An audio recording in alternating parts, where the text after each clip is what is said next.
So, my daughter Mason is studying abroad in Santiago, Chile this summer. If you're a regular listener of the show, you know that because I have talked about that a lot.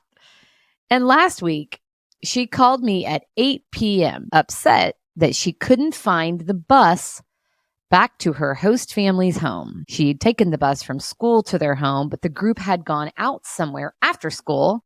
And so she didn't know the route from that location. So, of course, my motherly instinct was to jump into solution mode. But because I was 5,200 miles away and I don't know anything about the bus routes in Santiago, Chile, I felt completely helpless.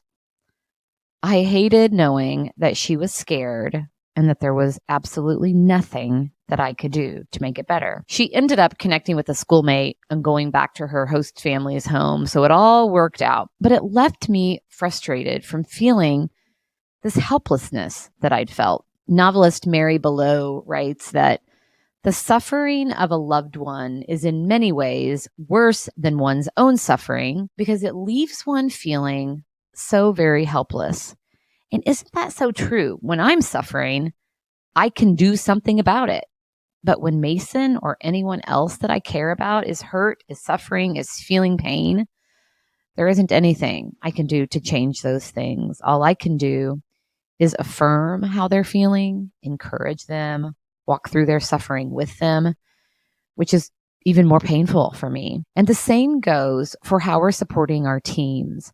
When team members are suffering, leaders best serve the situation by showing up with empathy, seeking to understand, and ensuring that our team members know that we're here for them.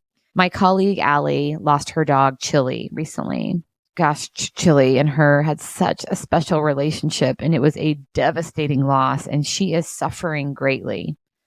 I hate that for her. And while I can't take that away, I can give her the space she needs to process that, to let her know that we're all here for her and to check in on her. So here's to leaning into empathy and encouragement when we experience leadership helplessness. What a great way to take care of yourself and ultimately each other.